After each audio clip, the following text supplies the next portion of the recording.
Welcome everyone to the Atomic Cinema Experiment. I am Peter, and joining me as always is Tara. Greetings, citizens. Wow. Beautiful. That was beautiful. This is a science fiction movie podcast. Every week we get together and we talk about a movie that we've watched, and for two reasons we are doing Inception on this episode. Why are we doing Inception? Well, Tenet's allegedly about to finally release, staggered in different places, but allegedly we're about the release date for Tenet. And also last month marked the 10th anniversary of Inception, which is crazy to me. I can't believe a movie that I saw in my 20s is now 10 years old, and that means that I'm in my 30s and I hate it and the world can just end and I wouldn't care. Okay. But think about all the movies that you got in between those 10 years. Like The Boy. And Creed. Okay, sure, okay. I love how The Boy is just my go-to for joke for everything's bad because The Boy came out. Alright, so the first thing we're going to do is, obviously we'll start spoiler free. We'll give you warning if we get spoilers, although I imagine many of you have seen Inception. Obviously this is one of the biggest movies, one of the biggest episodes that we're likely to do. It was obviously going to be something that we're going to get to at some point. Is we're just going to reveal our totems, because as you know from the movie, they have totems to make sure that they're in the real world and not asleep. So just at the end of the podcast, we're going to make sure we're not in a dream world, right? So we'll check our totems at the end. But so just to reveal, Tara, why don't you show off your totem first? Okay, I can show, but no one's allowed to touch. It is a Gorn bread muffin. So you can see it's a model of a Gorn from Star Trek, but it's also a muffin. And I think it's pretty unique to me because I love baked goods and I love Star Trek and I love puns. So this is me. Is it vegan? And if I though? spin it around, I could kind of spin it like a top on its head. Yes, but is it vegan? That's the real question. I'm pretty sure Gorns are sentient, so no. But they're not I would from never Earth, eat it. so I'd never eat it. It's already dead in the cup, but all right. My totem is a wonderful bust of Bela Lugosi's Dracula. There's a lot of cracks and a lot of that's in the design, but it's unique because it's been sitting collecting dust for like 20 years at this point, because that came with a DVD box set once upon a time. And I have since got rid of the DVDs and switched to the Blu-rays because I'm not a savage. And this is got little filled cracks, some extra bits of cracks and stuff that only I know where they are. So this is my totem. So we'll check on our totems at the end and make sure that we've not lulled ourselves into limbo, where we will grow old and miserable. Again? Not again. Don't reveal too much. No. We have to have some secrets, Tara. We created the whole world filled with enterprises and I don't know. I didn't know I was so creative. I don't know if copying your favorite TV show is that creative. Let's not jump the gun. All right. So Inception, Christopher Nolan. Is this the first Christopher Nolan film we've done? Yeah. I think it is. Yes. I mean, I gush about Dunkirk all the time. I think it definitely is, because what I imagine this conversation is going to be, given Tara's not so hidden opinion on Christopher Nolan, we've not had that conversation on this on this show, so we've definitely not talked about a Nolan film before. So, Inception. You're not so hidden. I'm just saying, you're very vocal about Dunkirk being the best one and everything else being overrated. I have never said that. I mean, the first part I've definitely said. I've never said that everything else is overrated. Okay. Well, we'll get into it.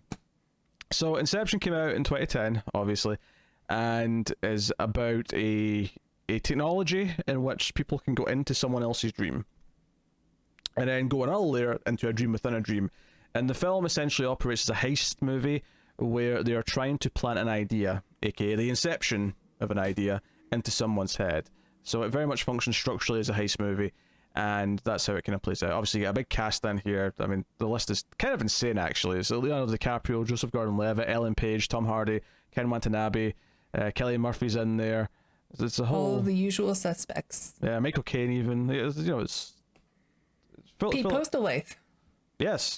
He's Cillian Murphy's dad, the dying dad. That's always exciting. Don't see the resemblance, but that's okay. He's not hunting any T-Rexes in this though, so. No, he's the best. Well, he may be the best thing about Lost World Jurassic Park. I guess this probably was one of his last films, huh? Did he pass away? Yeah. Yeah.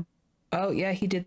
After Inception, he did The Town and Killing Bono in 2011, and then that was it. Oh, it's a shame. So, yeah, obviously we'll start spoiler-free, as we always do. We'll give you a warning before we go into spoilers, and we'll dive into it. Obviously, not all of Nolan's films will end up on this show, because they're not all science fiction, but Interstellar is obviously one that will appear. And I would argue The Prestige is actually science fiction, more than anything else. So, ooh, a couple of magicians fighting it out. Yeah, it's all technology that they're using. So it is pretty science fiction that magicians can be cool in a film. Whoa, hot takes coming from Tara. I don't think that's a hot take about magicians. Okay, harsh truths. Harsh truths. All right. So, yes, that's the premise. I mean, the other big thing, of course, is that Leonardo DiCaprio's character Cobb. He takes this job, which is very risky and very difficult, because he is currently wanted for murder in the US, and the big businessman, played by Ken Watanabe, Sato, he promises that with one phone call he can make his charges go away and he'll be allowed to return to the country, and that is why he takes the job. So that's kind of your heart of the movie, plus the backstory with his dead wife. So we'll get into all that. But the first thing first, and actually, when was the last time you watched this, Tara? Before I ask the question, like, has it been a while? I watched this in theaters in 2010, and I don't think I've watched it until yesterday.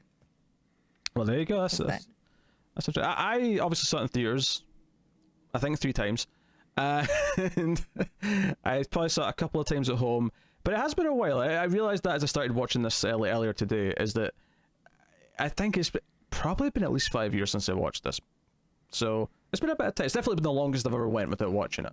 Yeah, I'll say that even though I don't think I've seen it since the theater, like, nothing seemed new to me. Like, I think I remember it pretty well. Kind of like my experience rewatching Truman Show. Like, just all the scenes felt very familiar, and that I had seen them.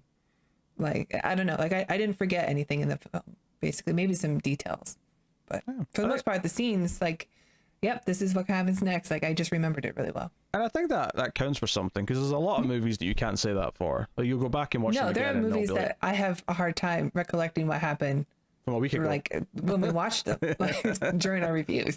It's like, we watched this a day ago, and yet somehow there's whole scenes missing from our minds. Yeah, that does happen. You're right, it does. So how did you feel watching Inception then in 2020? Should I reveal my feelings about Christopher Nolan films first? Hold on, let me hide. Okay, now there we go. Okay, I don't think he's like God's gift to movie directors like the internet thinks he is. But how dare you? I think he's got like some tropes, some formulas that he relies on a lot. Like, but I do really appreciate original science fiction movies. There's not a whole lot of people who are doing that, and Christopher Nolan is sticking to it. So, and even less who get to do it with this sort of budget as well. That's true. But yes, I think Inception is a good movie. Very, very particular there with your choice of words. Yes, I think it's a good movie. Okay, all right, okay. That's fair. I mean, I love the movie. I mean, if the fact that I saw it 3 times in theater wasn't a hint that I was a little into it, it was something that ranks high for me. That I don't know what would. And it's just funny because I had been a while since I'd seen it, and sitting down to watch it again. It's one of these weird things where I know how much I love it, but I've not watched it in a while. So it's almost like I forget the actual feeling of it though. So when it started, and I'm watching the movie, and the opening shots of him washing up on the beach, and Hans Zimmer's immaculate score, right? Wonderful soundtrack, this film.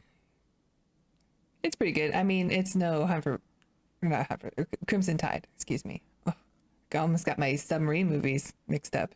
We'll have to just, I mean, I like the score in that movie, but we'll have to just agree to disagree here, because I think Inception might be his finest work. There's competition. There's got a few things that sort of rank up there for me, but The Thin Red Line. Thin Red Line, yes. That score makes that whole movie. I'll say it right now.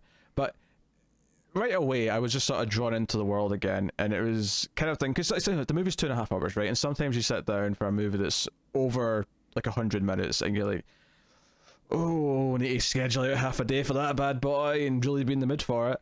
And it's one of those things where I sat down, and 5 minutes into it, I'm like, oh no, I should not have been concerned, because it's like sliding through butter watching a movie that you like this much. It really is. It's like sliding through warm butter. Gross. Which is to say smooth and no resistance. So Gross. I'm sorry, is there a better substance that you'd prefer for the analogy? No. Okay. I definitely want to move on. All right. Okay. I don't know, maybe oil or something. I don't know. Anyway. Nope. So yes. Obviously, we'll talk about all the non-plot stuff to begin with. Performances, direction, all that good stuff that we usually kick off with. Yeah, how do you feel about direction? Because I think with Nolan specifically, one of the bigger critiques of his work prior to this in particular was his action scenes, where he made a couple of great Batman movies, but maybe the weakest element of those movies was the actual fighting per se. Now admittedly this is more gunplay than it is hand-to-hand combat, but how do you feel about the it? action scenes are work really well for me. I mean, they have that. There's the really notable one in the middle where gravity doesn't seem to be an issue anymore. That's very cool, and I think the tension works really well, and it's accompanied by Hans Zimmer for that. And yeah, the action's good. I don't really know about that complaint. I mean, what movies other than I didn't have a problem with the action in the Batman movies either. So I don't know. If you go back and watch Batman Begins, this is particularly, there's definitely some scenes where it's like it was a lot of quick cuts, and it's kind of jumbled, and it's not like that flowy. Oh, okay. I mean, there's a little bit of that here, but for the most part, the action scenes that you remember are the big, hallway scene, maybe the stuff at the fortress. Yeah, I think, and those are pretty much like we're just staying on the character while the environment moves around him. So as far as the direction goes for me, and this goes hand in hand with the editing here, is that this movie essentially gets very complex in terms of that we're dealing with layers and layers of like situations with characters in each layer and all that. Mm-hmm. And I mean, maybe it's hard to kind of like say what was going on after the fact. We're just trying to remember it. But as you're watching it, I don't think there's a single second where there's a confusing element where you don't understand why one's affecting the other or anything like that. Everything flows beautifully. Oh, you mean like why the environments are changing? Well, everything. Like, I don't think there's anything confusing about like the entire heist scene. I have a hard disagree about whether or not things are confusing. Well, we'll get into that. Spoilers. Yes. But I genuinely think everything flows really well, and like there's no point where I'm taking out the movie because I'm sitting going, oh, how does this work, or well, how does that work? Everything, like, and it's one of those things where there is a lot of details, there's a lot of rules, and repeat viewings definitely enhance this because most of the details and answers you want are in there. So yeah, the characters are literally explaining it to you the entirety of the movie. Like even the last scenes, we still get exposition. Like there's no escaping the rules. They're always being brought up. There's a lot of rules. That's just true. And probably the biggest critique I've ever heard of this movie is that there is just scenes and scenes of exposition. I'm pretty sure that's the only reason we have the characters Arthur and Ariadne. Ariadne? Ellen Page.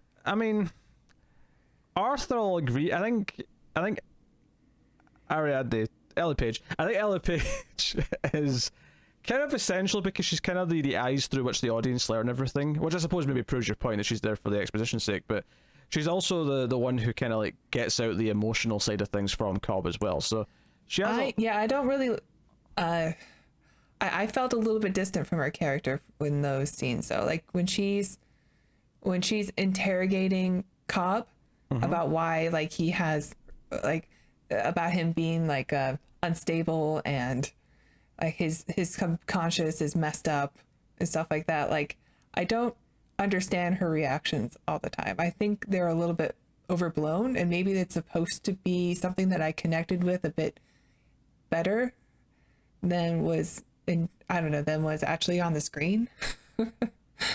But like there are moments where she like storms out and I'm like, why is she so upset? Like she was in someone's subconscious. I don't understand. It wasn't that bad. Like there was nothing messed up going on down there.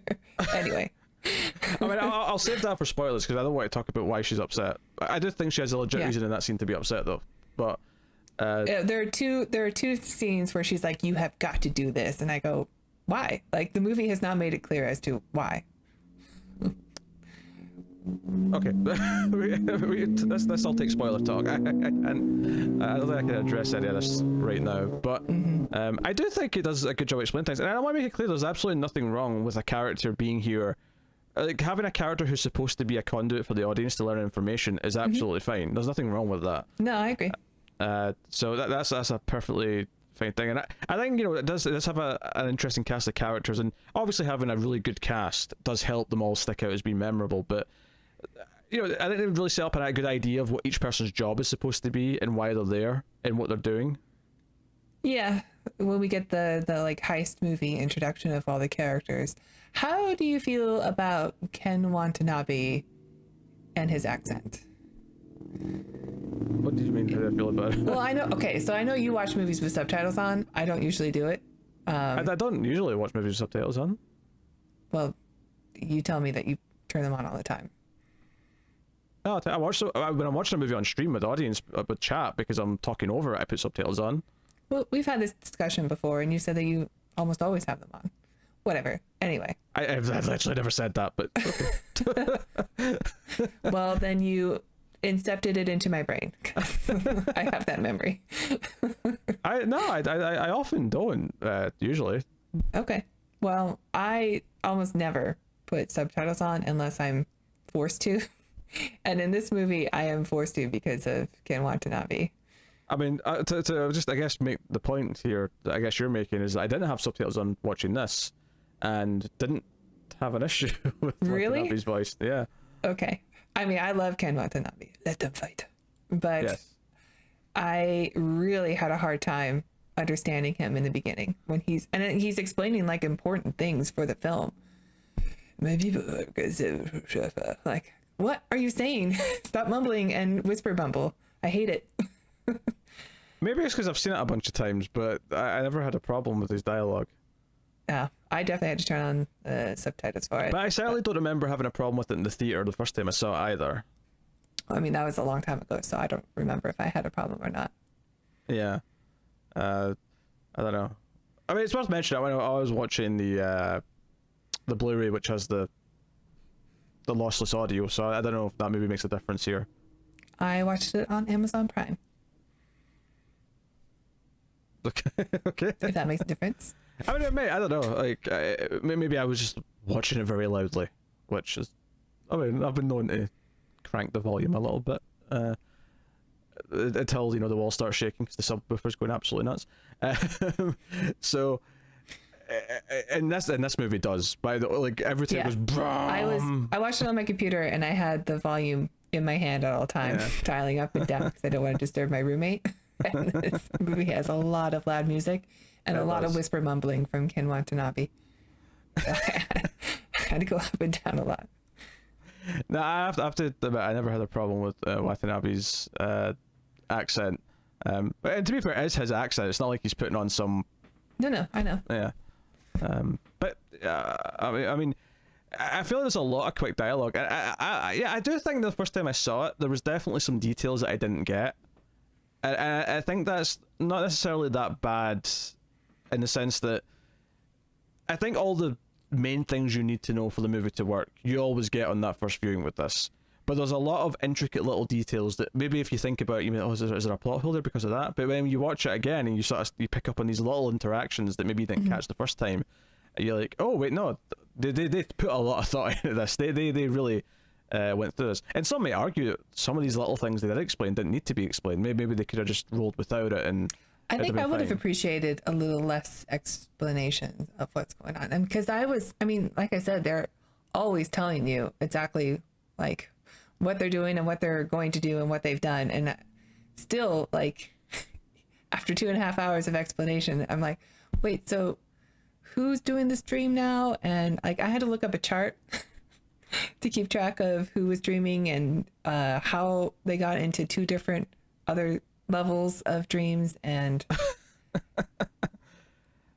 and what the limbo is, and how they get out, and when the rules apply for falling and when they don't apply. Hold on a second. Hold on, we're spoiler free. Hold on a second. Hey, I'm not spoiling anything. I thought you're going a bit deep there with the layers and limbo and whatnot. I don't think that's a spoiler. Okay, all right. I don't know. Verging on specifics there, as I was saying. Verging. Look, I like the movie. Okay, you don't have to get defensive already. I'm not getting defensive. Well, this is the thing. Like, you sent me this chart before we started, and I was like, I honestly in my head went, why did you the chart? What's the chart for? This isn't Primer. And I looked at it and I went, oh, okay. I guess for me when I'm watching it, I never really cared that much who's dreaming in each layer, which is something we'll get to properly when we talk about the plot. And it's kind of obvious by the time they're waking up, because you the person who's like, well, again, we can't talk about this. So okay, well, sure. I do have one inherent like thing that bugs me when I watched it. That all right, so how do I explain this? So the movie is about dreams within dreams, which is something you've brought up already, so it's not a spoiler. But if you're in a dream and you have a dream within that dream, and you wake up from that dream, shouldn't you just wake up from one dream, like from the overall dream every time you wake up? Because it's all one dream. You know, like if I go to sleep and I fall asleep in my dream. Okay, so what you're... But something wakes me up. I just wake up. What you're complaining... I don't wake up into another level of dreaming. Yeah, what you're complaining about here is that if they're on level 2, say they're a dream within a dream, if they wake themselves up from that second layer, they wake up in the first dream rather than real life. Yeah. Well, my critique of this, or not my critique, but my rebuttal, yes, of this is that they're never woken up in the real world, though. They're woken up in that layer, that first layer where they're dreaming. Yeah. But it still doesn't really, like, that still requires, like, suspension of disbelief. The whole premise requires suspension of disbelief. Well, yeah, but, like, okay, so I know there are rules here, but, like, if someone dies in a dream that's in a dream, why wouldn't they just wake up from the overall dream? This is a weird complaint to me, because the movie just, it sets up its rule and it sticks to it. What essentially you're arguing is, like, why did they make this choice? Because you just don't agree with it. I don't think this is a real... Yeah, I mean, okay, so maybe the movie works within its rules that they've established, which is, okay, I'll get in, I can get into that.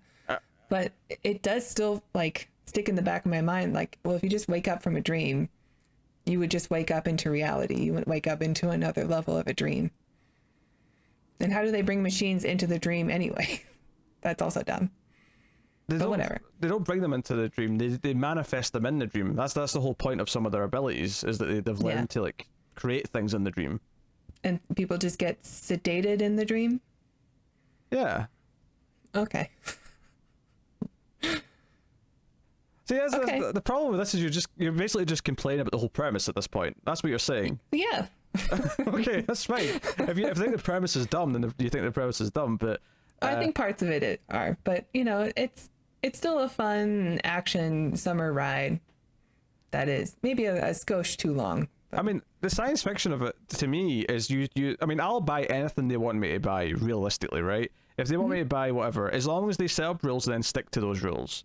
I am more than happy with that. And the way the movie functions is that each layer of dreams, because they're more conscious than you actually are when you're in a dream, because they're essentially awake in a dream, is that each layer exists as a world. So if you're woken up on layer 1 whilst you're in a dream in layer 2, you just wake back up into layer 1. And then you have to be woken up in the real world to go back out of the real world. You know, it's just... I mean, yeah, if you don't think that makes sense, then there's nothing the movie's going to do to convince you otherwise. It's just because it's all made up science. There's nothing factual about any of this. This is the same as arguing, like it's someone watching like Back to the Future and going, "Well, time travel's dumb. It couldn't work." Like, well, yeah, obviously, it's time travel, but just I don't think it's the same. It's the premise of the movie. I think there are some premises that are a bit better than others, that work a bit better than others. Oh, I mean, time travel is not anything I experience unless you count going forward in time, because I do that right now. I'm doing that right now. Sure. But like, but the movie does incorporate a lot of but dreaming, like, that's something we all do. Yes, but the movie does incorporate a lot of dream stuff. You know, there's a lot of ideas that we sort of think of as dreamlike that are incorporated into it. You start in medias res. I mean, that? like, you start in the middle of a thing and not like. Oh yeah, that's Yeah. one of them. Yeah. Yeah. I mean, this is sort of the nitty gritty side of things where, like, I love debating the rules that they've set up and if they break those rules or how those rules function, the more intricate they get, especially if they've done a good job of like sticking to them, if they've done a good job of weaving everything together. The actual like nitty gritty here of like saying how does this work from scratch is like, I mean, they've got a magic briefcase that does it. Like, it's fine. What you want from me? Nothing. I don't demand anything of you from this review, other than to listen to me go, yeah, it's good. Okay. I have no issues with that. There was definitely, I mean, the first time I saw it, I definitely had some questions about some of the deeper dream stuff, which I think I've understood better the more I've seen it. Because it feels like there's so much going on. If anything, not that I'm suggesting it should be longer because it's already a really long movie, but if anything, there's some points that they make so quickly that they really could have maybe emphasized it a bit more just so that it was really clear. But there's so much information to take in that I think they did a reasonable job of like giving us enough to follow the story and follow the emotional stuff in the movie. And then, yeah, on repeat viewings, you get to like really pay attention to these little details and sort of go, oh, hey, okay, that explains that little thing, or that does that little thing. And all of it kind of clicks together the more you watch it. And that's great when that happens. This is, you know, 'cause a lot of movies do the opposite, where the more you watch it, the more you start to see the cracks and start to, you know, peel it all away. And the emotional stuff for me as well is something that, especially on this viewing, I was watching, and you know, all the stuff about his backstory and why he was having this trauma that was infecting the dreams that we'll get into. All that was playing for me. Probably the best it's ever done on this viewing. I don't know if that's just because I enjoyed that too. I enjoyed all the backstory with the wife and all that, but I don't love Ellen Page's like revelations of it. You know, like she's the one who, like, I understand she's the one who's got the fresh eyes and she's our eyes as the audience, but I don't know. I just don't like. I don't understand her reactions to everything that's going on. Like, it doesn't really click with me. And you think she's more of a plot device than a character, is what you're saying? Definitely. Yeah. I mean, I don't know. I don't know if it's necessary. I know her job is necessary, and they probably want to just give her more things to do. But I don't think, like, why can't we just go into his dream and see what's going on? Know if I disagree with you per se. I think it's a fair critique to say that she is very much a plot device. I don't know if I agree that it's unneeded though. I feel like there's so much we learn through her inquisitive nature in a couple of key sort of sections of the movie that I'm not so sure that a lot of the ideas. I feel like the movie would play out something closer to a David Lynch movie where we'd have to really think about it. And well, I might still love that because I love David Lynch. I think I would like that more too. Honestly, like I think the exposition in the film is so heavy and nonstop that I kind of would have liked if we just were given the chance to figure things out on our own. Maybe simplify it a bit more. We don't need all the rules. If we just see the rules happening, we can see that they don't break them, rather than them telling us all the time. Yeah, maybe this is the thing. Even Christopher Nolan at this level, where he's given this sort of budget, where he's treated with the carte blanche, maybe even he has to adhere to the idea this still has to be an action movie for the summer audience to sell tickets, and he has to, and that maybe that's why it is. It has a lot of Matrix vibes. You can tell there's a lot of inspiration from that, and that's fine. I mean, I love the Matrix also, and well, the first one. Yeah, obviously. We'll get to those. And I enjoyed the action scenes in this movie too. So. Oh, the action is great in this, and the emotion works for me. I think the heist, the fun nature of it. There is actually probably, at least up until this point, there's a bit more comedy in this film, I think, than he had up until now. At least, well, that's not true. There was a lot of one-liners in Batman Begins and a few in The Dark Knight as well. I feel like the comedy in this works a lot better. There's a lot of little beats with Joseph Gordon-Levitt and Tom Hardy, for example, that I thought actually played really well. Like, I still chuckled at them. Jogo Lev has a one-liner in this movie that I so wish he delivered in an Arnold Schwarzenegger accent. It would have been so much cooler. So there's some nice humor in there. This is one of these movies where I genuinely left the theater feeling just kind of like I'd fallen in love with cinema again. And I know that's like a really sort of big, bold, pretentious thing to say, but like, it's okay. You and all the other boys on the internet who love Christopher Nolan. But I see so much crap. There's so many movies that come out, and so much of it is bad. And I do that a lot to myself, because I do a horror movie podcast with Tim, and we watch a lot of most shit. Horror movies are terrible. Yes, but there's a lot of movies that I see and they're all right. Like, they're fine and they're good, but I don't love them. I'm not completely in love with them, and it's really special to me. Every few years there'll be that one that just sings to me in a level where I'm like, that's a new favorite. And it shouldn't be that often, because if it's that often, then your standards are too low and nothing means anything. So I mean, it's something special to me when I go see a movie and I come out of it feeling as enthusiastic about movies again, and this did that. And I know saying this right now is probably not popular, because a lot of people think Nolan's been really pretentious about trying to save cinema by releasing Tenet. And I get it. It comes off a bit pompous at times. I'm not going to defend that. Most of my favourite directors have problems. James Cameron is a dickhead on set from everything I've ever heard. But, Aliens is still Aliens, and Terminator's still Terminator. I agree.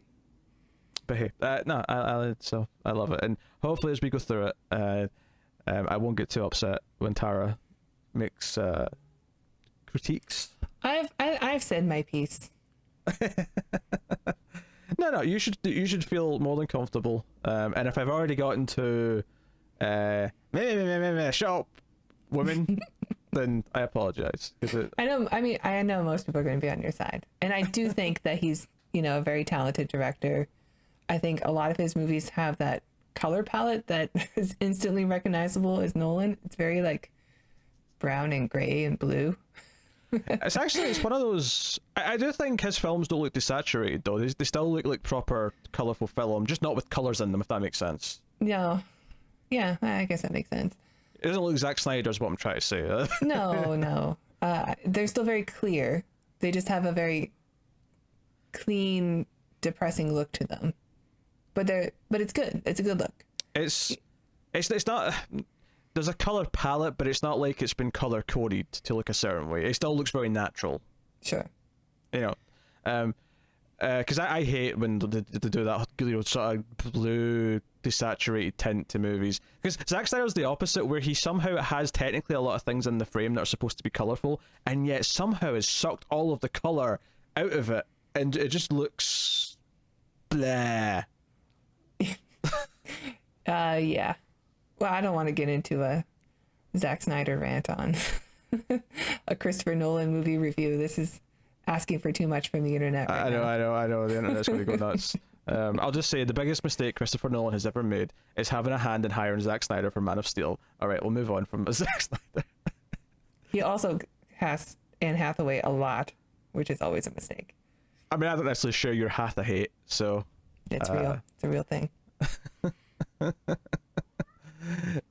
Gareth, calm down. All right, I think we're probably ready to start working through the movie then, and talk about all the beats and characters and all that stuff. So, of course, though, we'll take this time beforehand to thank our Patreon producers for the month.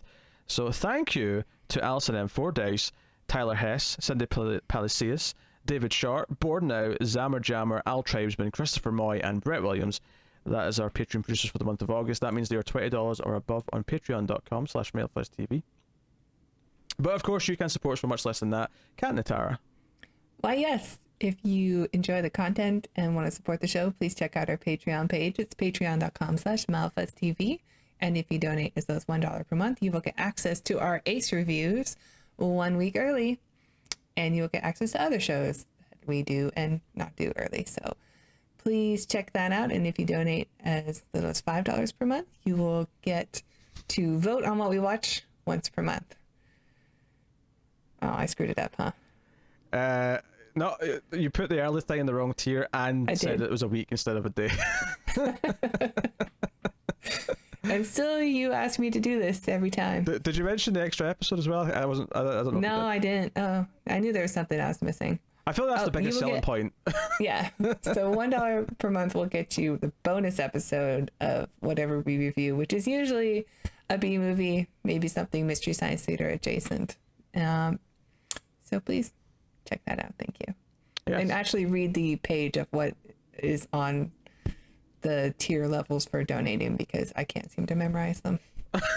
Because Tara might have just missold the entire thing. I get a lot of angry comments. I thought I was getting this for my dollar. Like, nope, sorry, Nope. Tara, messed up. Yes. Okay, thank you. Thank you for that wonderful Patreon plug. Yep, I'm the best. Hey, you say that. Still, you invite me back every week. Hey, it's part of the charm of the show at this point to hear how you'll somehow screw up the same thing every week in a different way. It's quite spectacular. It really is quite an achievement. You know, I always hoped I'd be good at something. One Here it day. is. I'm good at messing up. The Patreon plug. Aw, everyone say in the comments how good Tara is at this, okay? But I literally screwed it up. So bad. Like, I'm not going to lie and say they're not all petty comments, but you know what? Take what you can get, alright? Petty don't want comments. Alright, so full spoilers then for Inception. From this point on, you have been warned. Alright, so I've got a note here of every shot in the movie we're going to work through. I'm kidding. Oh I'm my kidding. God. I'm kidding. It's gonna take so long. Alright. No, I think there's kind of clumps of it you can kind of bundle together and just sort of talk about on their sort of the sections.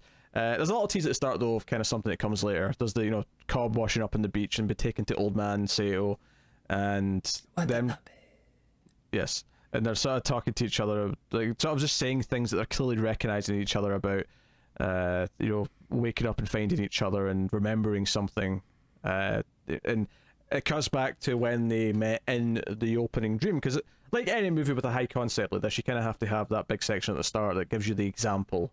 And here we have them in a dream with Sato, where it appears that they're trying to steal something from Sato. They've been hired by some oil company to steal something secretive from him, and we get a lot of the rules. We introduce the idea of Mal, Cobb's dead wife, infecting the dream. We don't know if she's dead yet at this point, obviously, but It's okay. We're in spoilers. yes. But I'm just, you know what? I feel like we can't necessarily actually explain all the rules because we'd be sitting here forever actually explaining how everything I wrote works. some down. But yes, I think maybe the best thing to do here is to take the first like hour, which is the assembling the team, getting the job, and all that. Talk about that on a sort of general basis and introduction of the characters and how they explain some of the things, and then get into the heist. I think for the most part that's how it works. Obviously the openings to do the twist of a dream within a dream and kind of that stuff. Introduces the totem. What a kick is. Yeah. What a kick is, yeah. Which it doesn't sound like they necessarily always need. Obviously in the heist later on they do Okay, need. so I wrote it down because it's a rule. Yes. So when you're sedated, a kick is required to wake you up. When you're not sedated, death is required to wake you up. I assume a kick would still work though, if you're not sedated. I guess so, yeah. But if you're sedated, then you need a kick. Which they need to be to go deeper than at least one layer I guess so. or two layer. Because the dream at the start. I just assume they do sedation for safety reasons. Well, no, because later on when they're talking to Yusuf, who's like the chemist who they get for the team, basically when they say they want to go 3 layers deep, it's like, oh, you're going to have to be heavily sedated for that. Like, you know, like to go that deep, you have to be. It's just the way it works. So because in this opening, Malik threatens, and you know, I'll give you, there's a clunky line here where DiCaprio's like, you know that I'll just wake him up, Mal. That's not much of a threat. And she's like, yes, but pain is very real. It's in the mind. And she shoots him in the leg, and that's quite. You know, it feels violent. It feels harsh. Like I felt the you know the agony of him when she did it, and then he like jumps up on the table and shoots him in the head to sort of relieve him from his pain, and he wakes up in the first dream, the first layer, if you will. Is this the first movie you saw Joseph Gordon-Levitt in after Third Rock from the Sun? Oh, not even close. Oh, really? Yeah, I think it might have been the first one. I for saw me. him in Mysterious Skin, which is I don't want to spoil it, but it's a really hard-hitting movie once it gets to what it really is about. But it's at least about It's about addiction. no, I mean there may be some addiction in it, but that's not what it's about. It's just it's a movie with a very serious topic. That it starts off about this kid who's not Joseph Gordon-Levitt. Joseph Gordon-Levitt's a different character, but it's about this teenager who thinks he was abducted by an alien when he was a kid. Well, Joker Live is there. Makes sense.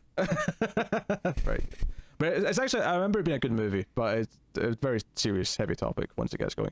Okay. And then I also saw him in, I think 500 Days of Summer might have been before this. I think so. I never saw that movie. And he was in 10 Things I Hate About You, which may have been. Oh, he was. Yeah. That was a good movie. So yeah, I saw him in a bunch of stuff. Okay. I was thinking this was the first thing I saw him in from Third Rock. I think it might have been the first like In a while. serious movie role where sure. he's like Yeah. a leading character in it. I was happy seeing him though. It 'cause was a surprise. it felt like it had been a while since I'd seen him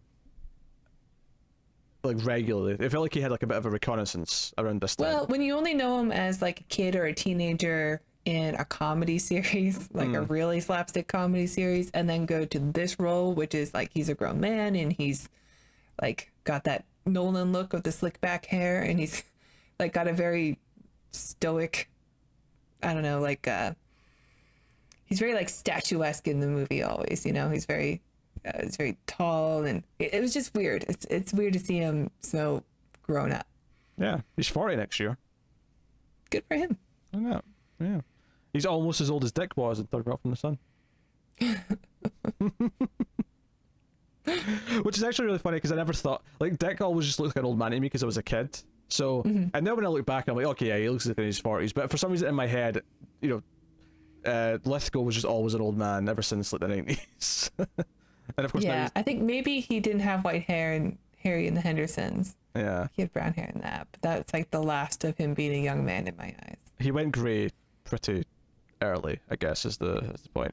But yeah, It's okay. He's gorgeous, as he reminds yes, us. of course, yes. Lithgow is a gorgeous man. But yeah, there was a bit of reconnaissance because it was right after this. Obviously, the Dark Knight Rises. He was in Looper just after this. He was in 50-50. He was in Premium Rush. Like there was a bunch of Joseph Gordon-Levitt movies in this quick little time span. But it seemed like after Inception, like Inception Yeah. was just like, that's the kid from Third Rock, but he's like all grown up and like super reserved and stoic on screen. Yeah, well, that was the other one. He was in Brick, Where's the which jump? was mid 2000s. So yeah, but there was definitely a period there from about 2005 to 2010 where he was 2009 because that was 500 Days of Summer, I suppose. But yeah, that's cool. So no, I was happy seeing him though. Happy seeing him. And Ellen Page as well was, you know, it had only been a couple of years since Juno at this point, I think. So she was still relatively fresh in terms of movies. Yeah, that's true. I mean, Juno was, I think, a pretty big hit. I It was, yeah. saw that film, and I knew her from. She was in a Canadian show called Trailer Park Boys, which is funny, but not your type of funny. Sure. But this may have been the movie that introduced me to Tom Hardy. Like, it's funny because now I think, you know, Tom Hardy's he was a the staple. villain in Star Trek Nemesis. I didn't remember from that. Yeah. I was actually in the shower one day thinking about the voice of Bane and going, wait a second. It just clicked for me. And I had to look at it, like I had to get out of the shower early, probably still soap in my hair. And I just had to check. And I went, that is him. Oh, Picard! You think Starfleet is your ally? Oh, I can't wait till we do those movies. So, yeah. Yeah, obviously Cillian Murphy was another regular from Nolan's past movies. Michael Caine, obviously, as well. I mean, he's got like a small role. He's only like 2 scenes, but still. I don't really know who Dilip Rao is. For Yusuf? Yeah, I don't really know who he is either. He's the one that kind of sticks out of the main cast who I don't really know from anything before or since. He's got a familiar face, but Yeah. I So think I checked earlier and I didn't recognize really anything. but I yes, guess he's in Avatar and Drag Me to Hell. I've seen those. sure. So this opening sort of, you know, hour of the movie, say, right, where they get the job. There's a lot of details you can kind of like you forget when you've not seen it in a while. but when you watch it again, you realize, no, there was a reason why they had to take this job. There was a reason why there was people after him and all that. Because you know, I always remember the chase that happens in, is it Mombasa? I think they said they're in.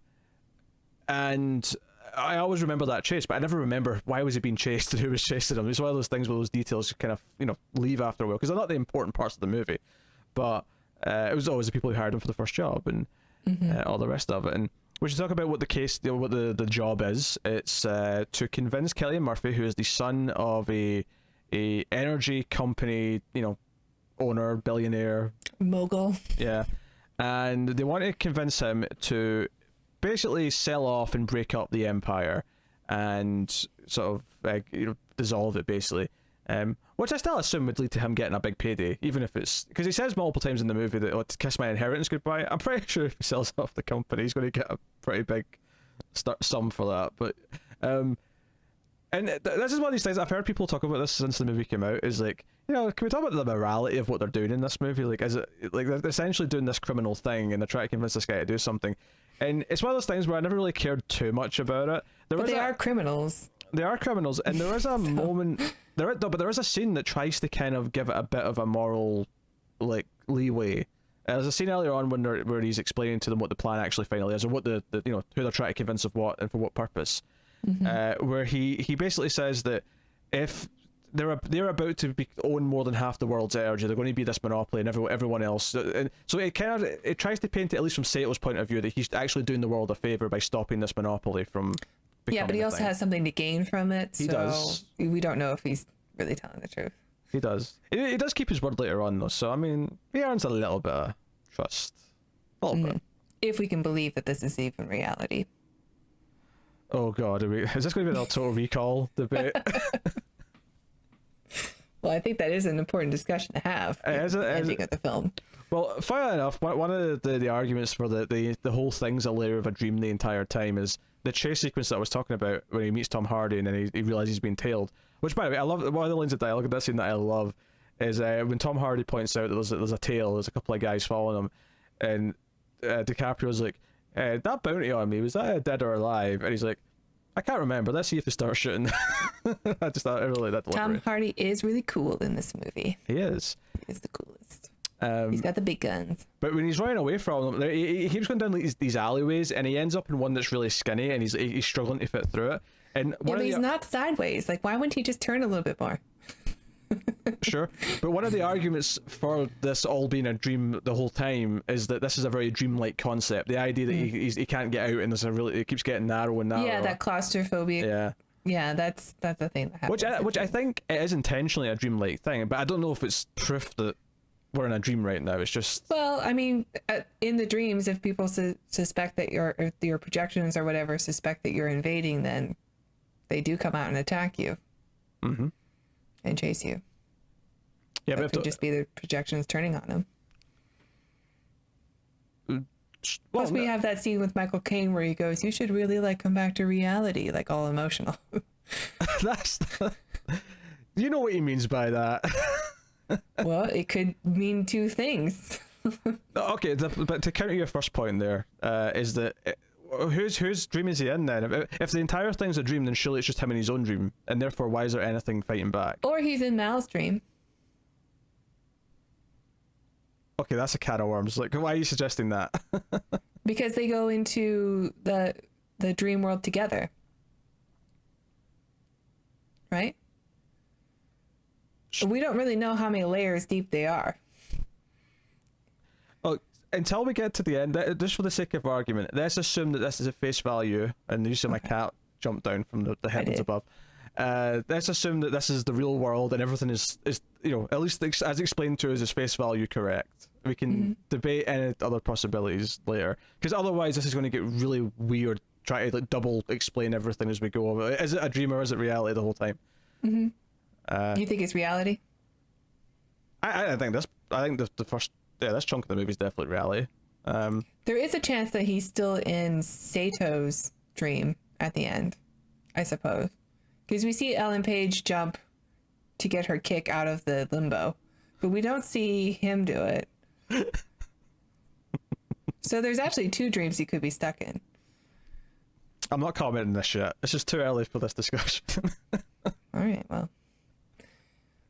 We can't have that debate Well, yet. fine. We just can't. Come on, we can't just start talking about what the ending is and what we think it means. Yeah.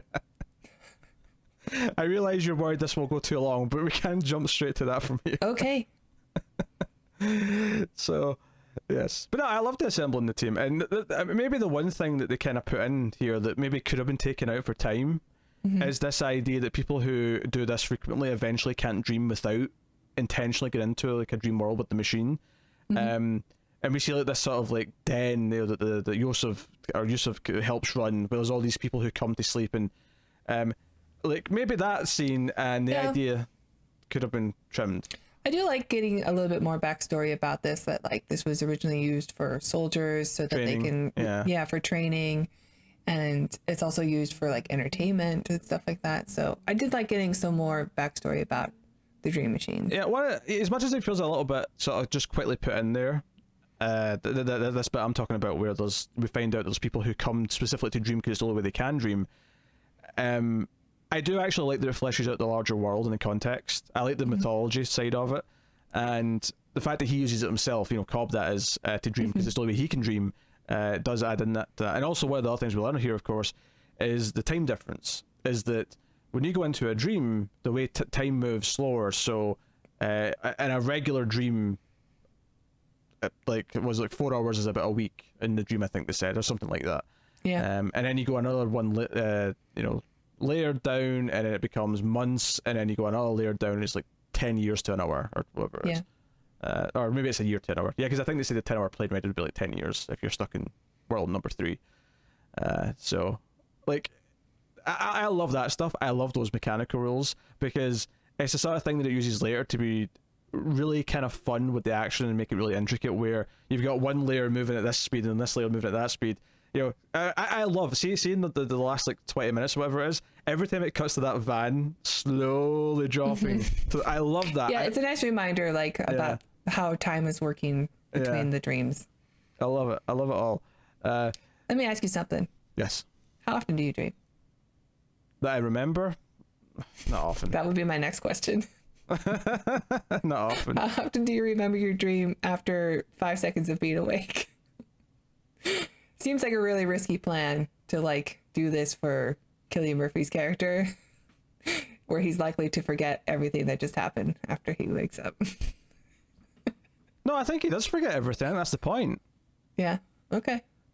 Like the point of this is because if he remembers the details, he's likely to not actually. It's not going to work. The whole point of this is that he has this idea based on this experience in the dream without actually remembering. Knowing why. Yeah, because otherwise he knows it's not his idea.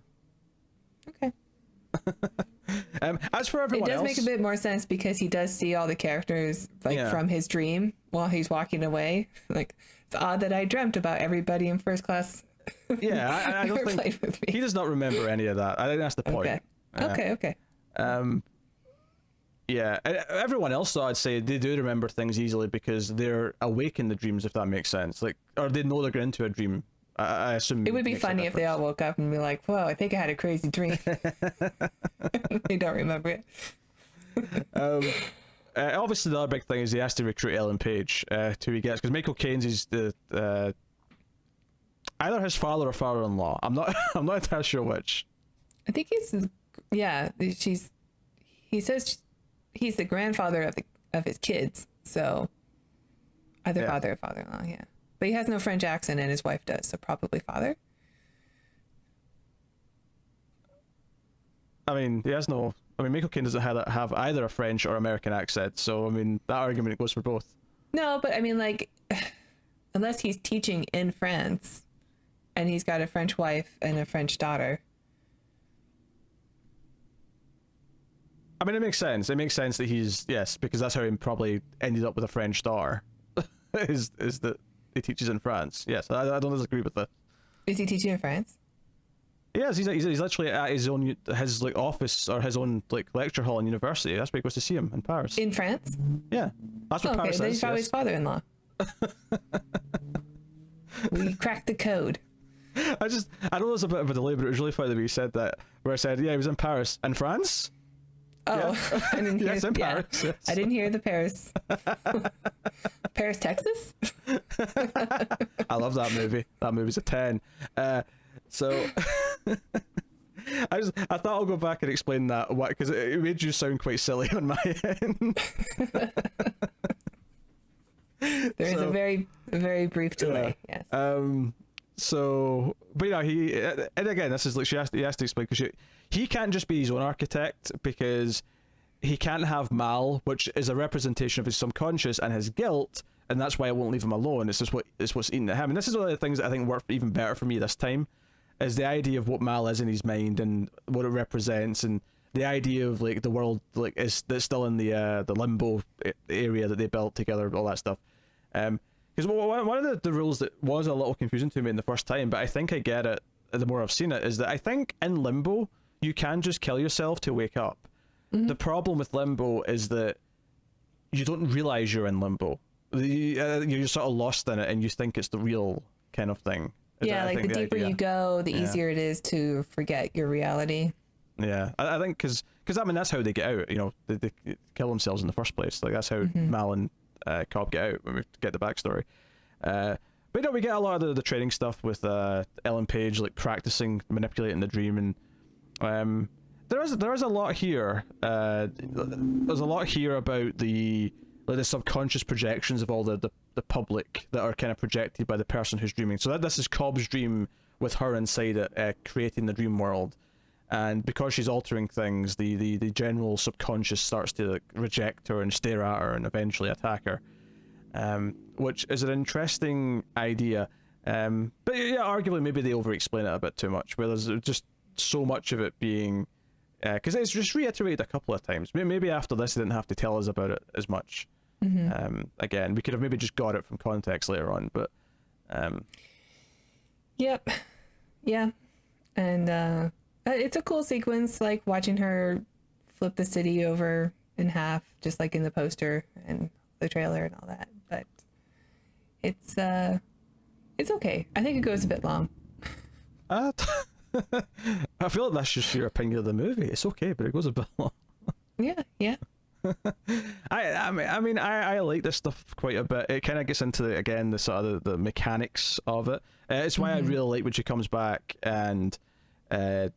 You know, Joseph Gordon-Levitt, Arthur, he teaches her about, you know, mazes and the paradoxes, you know, the thing with the stairs, almost things to trick the NPCs from finding them. Like, again, really fun idea. I think what I love about this type of movie is that even, okay, you can sit down and nitpick it apart and try and find flaws in it, but you really get the feeling that they sat down and said, okay, what if this? No, but what if this? And they really tried to build like a big system that made it all sort of click together. And yeah, maybe you can find the crannies and the nooks that don't quite, you know, completely solve it all. But the beauty of it being dreams is that there's a bit of leeway with dreams because they're kind of... You mean cop out? Sure, if you'd like to use that phrase. Yeah. But it works. I think that's why it gets quite interesting where you start to say, okay, but ignore that side of it and ignore or start to like analyze what anything that's happening means in the context of Mal and how she's invading things. But no, I love that stuff. To get to the point, one of the things we mentioned earlier that we've kind of like glossed over here is Ellen Page getting very upset because at the end of this training sequence where she's manipulating the city, Mal shows up and stabs her and kills her, and she's not prepared for this. She's in great pain. She wakes up and she's just absolutely mortified by this. She's mortified that he would have a subconscious that would do that. Yeah. And then leaves and says, I don't want to work with somebody who has that. But like most people's subconscious, they're probably all having sex with each other in the dream. Like it would be far, far worse. I mean, fair, but I think to be fair to the character here is that she just experienced dying, because as they've pointed out, the experience is very real to them. The pain of being stabbed was definitely real, and most college students have not been stabbed yet. Most people never get stabbed, so I feel like she's stabbed yet. I feel like she's in shock. Yeah. Neither have I, for the record. Oh no. Summit, I mean. Yeah. You think I'm stabbable? No, not never. I'm just surprised that no one's ever tried. Well, there's been attempts. You swing at the king, you best not miss. That's all I'm saying. Nice. It's okay. It's just like I understand her reaction to being stabbed. I don't understand her reaction to his brain is too messed up for me to be involved in this. Yeah, I think it's just the shock of it. But I get what you're saying. But it's nothing that ever didn't click for me.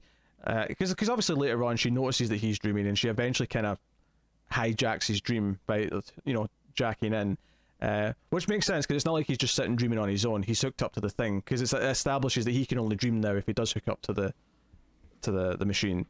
And she goes in, and we get all these like teases of like and I love all the imagery. There's constant trains. There's one point when she's going down the elevator. There's like a train goes by in one floor. Just the image again over and over of the train and the guilt of everything he did, and Christopher Nolan loves his trains and all that stuff. Maybe it's his brother that likes them. I don't know.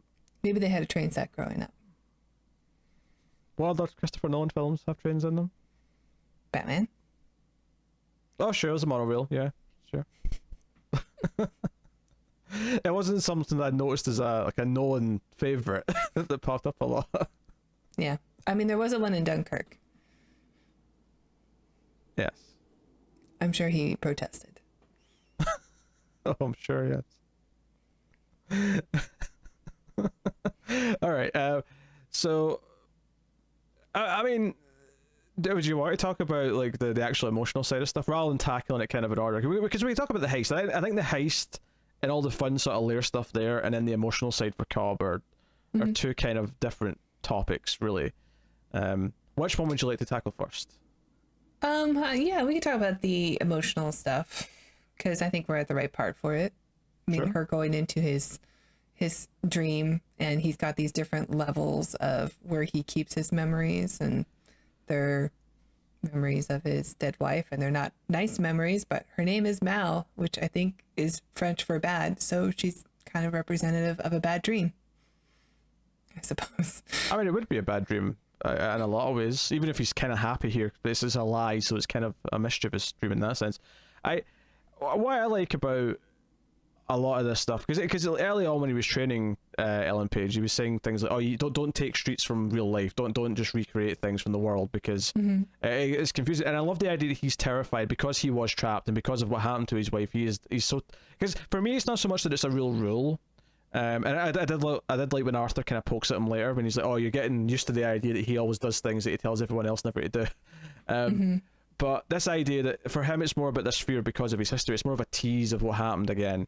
That he's that against doing this, and again, don't use memories, and he's got entire memories filling floors of a dream. And then, so when we get to the other stuff, and obviously we have the train invading in the first layer of the dream when they get into the heist, and then we have Mal showing up eventually and killing Sato, and these constant kind of like fears in this. Along the way, the stuff we learn is this idea that Mal and Cobb fell into limbo. Right, there's a revelation when they realize they're actually in danger. They can't just die in the dream, which we'll get to kind of the rules of that in a bit. He explains that they were in limbo together, and they spent decades, something about 50 years, literally spending a lifetime together in the dream, and in limbo, building worlds. And some of the visuals here are phenomenal. There's a visual where they're on the beach and they're like they're making a sandcastle, but they wipe away one of the blocks, and you can see a building behind them just crumbling in the same way. I'm hitting things out of my keyboard. And like the visuals of that are really great. Conceptually, all this stuff is, I think it's just kind of fascinating. All these details that are in there. But ultimately, what this all boils down to is that the actual heart of the story is obviously the functional goal for Cobb is to get back to his kids because he can't enter the country. But the emotional goal, really, ultimately, the arc is that he has to forgive himself for what he did to Mal. And it's teased early on in the film, when he says that he's done it before. Inception, that is. He says he's done it before, and he doesn't answer who he's done it to. And there's a really poignant moment, actually. It's right after the whole reveal of Limbo and the dangers of what's going to happen, where Ellen Page asks him, or whatever, or maybe it's actually before that, but she's basically saying, hey, it's not your fault what happened to her. You didn't, do anything to her. And there's like a look in his face, good performance moment for DiCaprio, where you can see in his eyes that he does feel responsible. He didn't literally kill her, and in the sense that he's on the run for, but he does feel responsible. He actually, because there's a beautiful kind of symmetry to the movie where he's literally forgiven, for the crime in the sense of being pardoned or the charges going away to get home. But that only happens once he actually forgives himself for what he actually did, for the actual real shame that he feels for what he did. Which is he planted the idea in her head that her world wasn't real, which he did because she believed that her world was real in limbo. They were in there, and eventually he's aware that they're not in a real world anymore, but she has become, enveloped She's with it. too in. Yeah, she's too deep. So he has to use the totem, the spinning top, which is introduced, of course, early on. It's used repeatedly. There's a few times after he is asleep that he'll go immediately and spin it. Well, there's even one moment after the test of the drug, the sedative, with Yusuf, where he doesn't actually get to spin it. He's interrupted by the Sato in the bathroom. And I feel that's one of those moments where people who want to try and convince everyone that it's a dream from that point on, because he never got to spin it. I'm like, yeah, okay, whatever. Like, I get it. I get why you may want to say that, but I don't necessarily think it is. I think it's like a tease. I think it's it's to keep you thinking, it's keeping your toes. I think it's a dream. Right, we'll get to the ending if the ending's still a dream in a minute. Okay. But there's lots of things I love, like obviously the recurring theme of the room, the house. I loved it when he's with Mal towards the end, when him and Ellen Page decide to go into limbo to rescue Cillian Murphy, because Cillian Murphy's shot and taken into limbo. I love that it's the same room, but the skyline outside the window is of the city they made together. It's a completely different visual. It's in the background, but it's one of those details that I hadn't necessarily noticed the first time I watched it. And just little bits and pieces like that.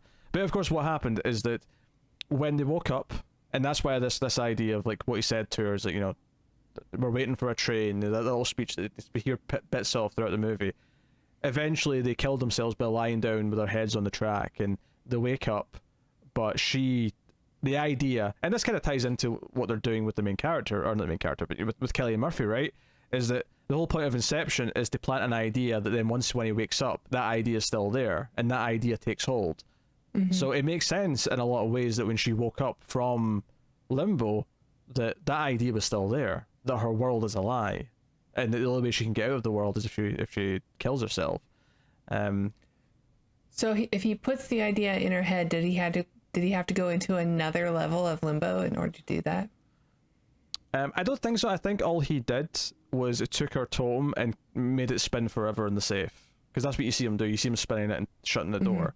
And I think that's like the proof to her that this world isn't real. But it doesn't go too deeply into that part of it. Yeah. Basically because it's got a lot to go through. So I guess they have to draw a line somewhere. I loved the little glimpses though later on when you hear the more emotional beats of this. There's a couple of quick shots where you see their hands and they're aged. It's like they did literally get old in the dream world. And I can't decide, for me, maybe I'll see how you feel about this. If the movie's saying that every time we've seen these flashes of this, part of their history has been kind of like fake, in the sense that we've been seeing the young version of the characters, but they were really old because they'd grown old together, and that this little glimpse of the old hands is the real image, or if the real image is the young, because why would they really have to age in the dream? And that I assume that they wouldn't, like, it would be 50 years, but they grow old together because they experience 50 years of time, but they don't actually age because so what I'm saying, how to even age. But it does happen to Sato when he goes, so I don't know. Sure, yeah, I mean, it's maybe a perception thing in terms of you expect it to happen, therefore it does happen. But I could also see it as these little glimpses are more like a thematic touch of like how they felt in the time, like, by the time they'd gone to that point where they're holding hands and they've got these aged, wrinkled, and maybe when they realize that it's still a dream that they're in and not reality, that they go back to the age that they were. Maybe, yeah. They project that age. I love those little beats, those little emotional snippets that are kind of cut in there. Yeah, I like the conundrum that Cobb is in because of the memory that the idea that he planted into his wife's head, and what that leads to is that when she wakes up from the dream, she's still not convinced that she's out of a dream, even when she's, quote, in reality. Well, which is kind of the whole concept of like the ending, right? And why does it debate if like he really is, in the dream or not, and still is he back out in the real world? And I mean, we can talk about it just now. We can go back and talk about the actual action heist stuff and the layers and all that, because we've kind of skipped over that for now to talk about the emotion. So obviously, when the ending happens and he wakes up and he's on the plane, and that maybe Hans Zimmer's best piece of all time starts playing, as he's getting off the plane and he's looking at everyone, and there's that moment where he's at at customs or whatever, or immigration, and and the actor, by the way, the customs officer, whoever it is, that actor's on Leftovers and a bunch of other stuff. I've seen him in various things. Hey, good for him. And I don't think I knew him when I saw this originally. I think it's just because I've seen him in things since. There's also a woman in it, Tallulah Riley, I think her name is. She's in Westworld.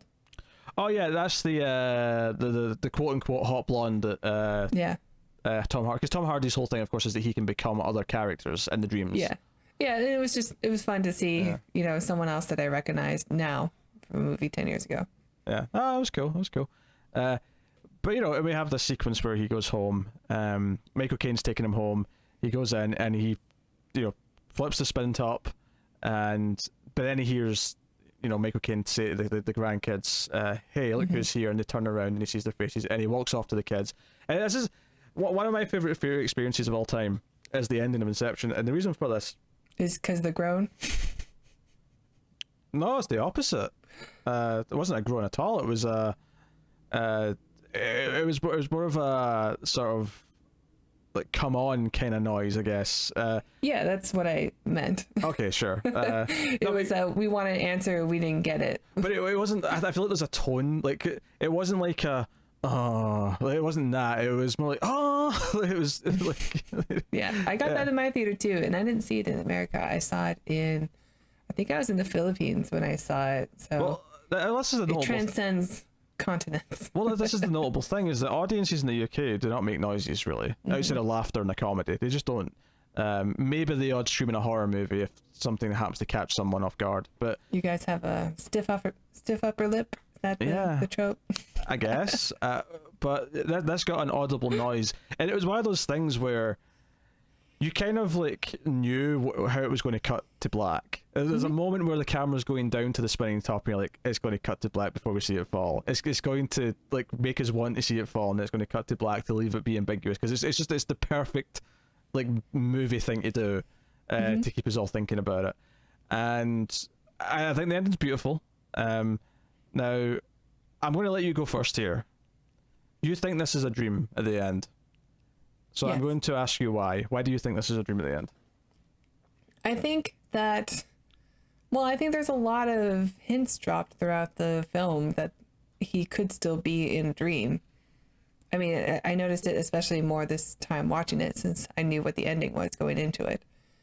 And I think that ultimately, for his character, it doesn't matter for him anymore if he's in a dream or not. I think that's why he leaves the top alone and goes to his kids, because he's able to see them again and be with them again, and he has closure with his wife.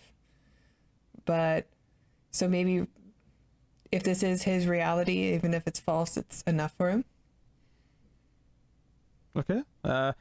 I do not think it's a dream, and the reason why I don't think it's a dream, I mean, I kind of didn't really feel like it was a dream even in the first viewing, but it was kind of a couple of viewings before I kind of came to this conclusion, is that that's not his tome. That's Mal's tome, right? The spinning top's Mal's tome, and he uses it throughout the film to prove that he's not asleep anymore.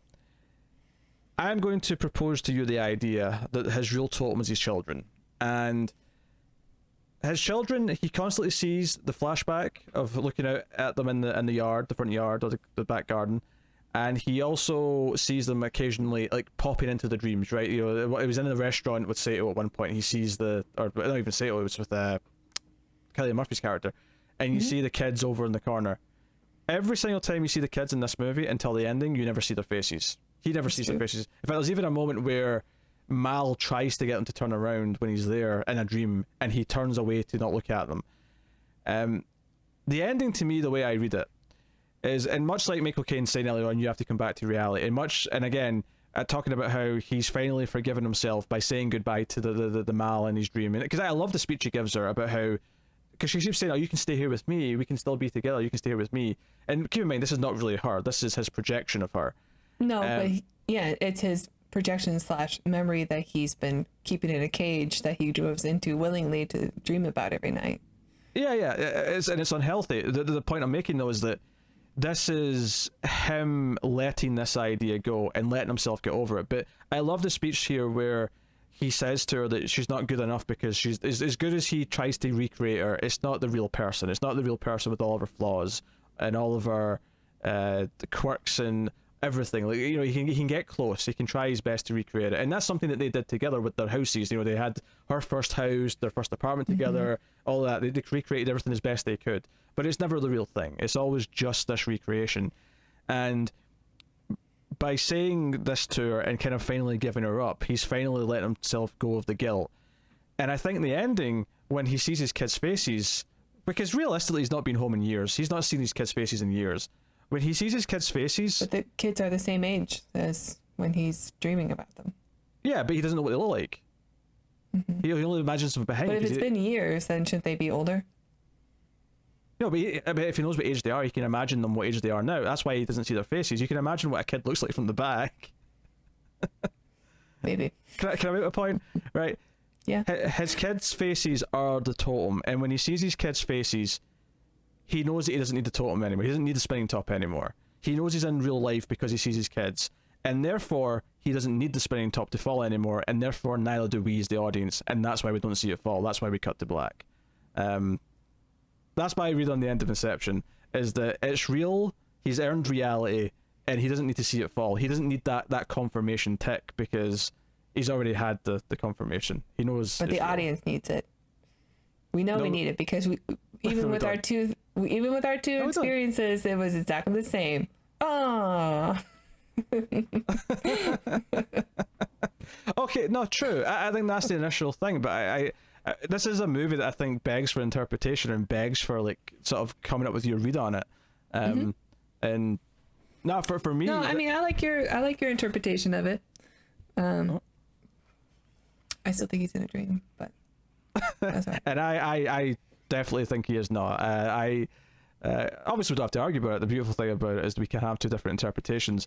But for me, there's no other way to read this movie than the ending being like, and I know some people could say, oh well, it's this ultra happy ending, therefore that has to be a dream. I'm like, yeah, what was happy about all the other dreams? All the other dreams were goddamn miserable. You were definitely wrong about Total Recall. I think I put an interesting argument up for that, to be honest. I don't know it was interesting. Maybe borderline interesting. You know what? I will not die in the hell for Total Recall. I will die in the hell for Inception. This is reality at the end. All right. And I've explained my case. The children are the totem, and that's why you don't see their faces till the end. And once he sees their faces, he knows it's real. He doesn't need to see it fall. So therefore, now do we. So how much time do you think he was away from them? You think he was gone for years? Yeah, I think it's years. His youngest is like 3 years old. Yeah, I mean, the youngest may have been a baby. Just a little baby. Yeah, I mean, this is the sort of thing, like, when you're thinking of, like, when they woke up from limbo. I mean, they spent 50 years together, but the implication we get is that they were probably just, it was a nap. You know, in terms of the real world, it was just a nap. That is true. Time works differently in Nolan's brain, so. So, no, that's my read on the ending. And I felt, you know, as I was watching it, and I watch it with that in mind going through it, I see, because I actually do think there's a beautiful, touching, kind of final, like when Cobb gets to Sato in limbo to kind of bring him back out of it. and this kind of goes back into the, once you realize you're in limbo, you can't just kill yourself to get out of it, because once he finds Sato, all he has to do is convince him who he is and where he is, and that they're both in limbo, and therefore all he does is reach for the gun, and then we cut to them waking up. So I think this is the sort of movie where people want it to be like harder and like more complex, and it's more mysterious than it is. I think the directors or the director and the writers wanted it to be. But go ahead. I disagree. That just sounds like, I don't know, not salt, but I think this movie is definitely more complicated than it needs to be, and I think it's backed up by the fact that the movie's constantly being explained to you by characters. No, the ideas are complex, but I don't think the movie is deceptive, and I don't think the movie is, like, I think the actual story is quite straightforward. It's just the actual mechanics of how everything works is really complex. I compared it jokingly earlier to, like, if you didn't have all the explanations, it'd maybe be more like a David Lynch movie. We'd have to interpret it and try and get to the meaning behind everything and how it all works.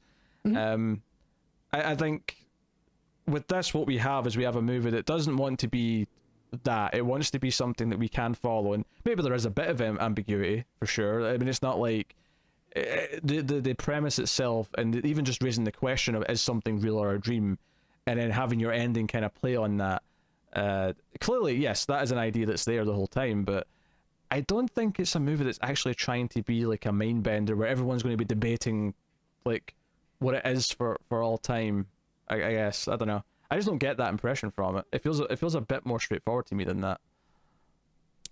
I don't know. I mean, with the ending like that is ambiguous, purposely ambiguous, and causes people to be torn. I think that's exactly what it's going for. I think the end is about making you think about it more. It's about me. I think everyone does. I was thinking about it. Yeah, I mean, honestly, I was looking up different, not reviews, but like explanations for the dream, because I wanted to keep track of the rules, and like honestly, some of the analysis that I got are very contradictory to other people's, and they're all written by seemingly smart people, as far as I can tell. But there are many different interpretations of how the dream levels work and what each thing means in it. Yeah, I guess I don't. It's funny because I do love rules, and this is the sort of thing where if there wasn't some clear rules set out, I'd be like livid, and not livid, but that's maybe a harsh word. But I would be less into the concept as a whole. But I think they explain it well enough that it functions well. I think when I'm watching it, where it never feels confusing when it's cutting around. I mean, if you don't want to think about it too much, like I think you can get a lot more from it. But if you're trying to follow everything that's being presented, it can get a little bit muddled. I mean, even the different charts of realities and dream levels, like some people said there's 4, and then there's people who say there's 7, and then like the limbo stages are the same in one and not in the other. Like where's 7 coming from? It's never even close to 7. There's reality, there's the first level of Inception, and then there's like... Oh. Reality doesn't count. That's not a layer of dream. First, let's get that out of the way. Okay, so there's... I don't know. It's in some people's charts, okay? Okay. Like, here's right. So...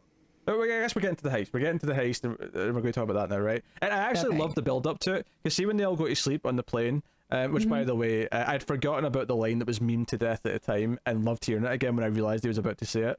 When it was like, I bought the airline, seemed neater.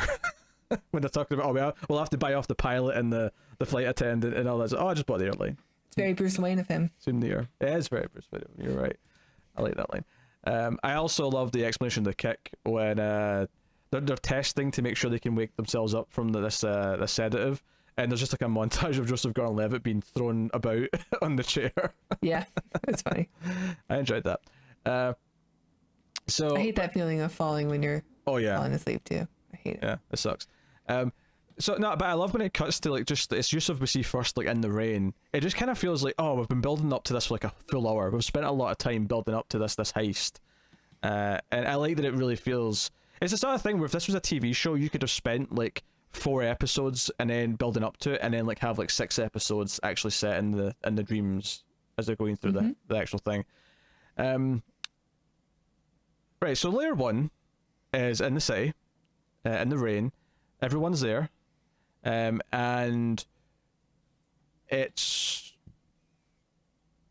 Yusuf's dream, which I guess I never really paid too much attention to whose dream each layer was. I didn't think it was really that important. Although some of them it's obvious that it's their dream because, for example, it's obviously Arthur's dream in the next layer because he's the one who has to like kick everyone else.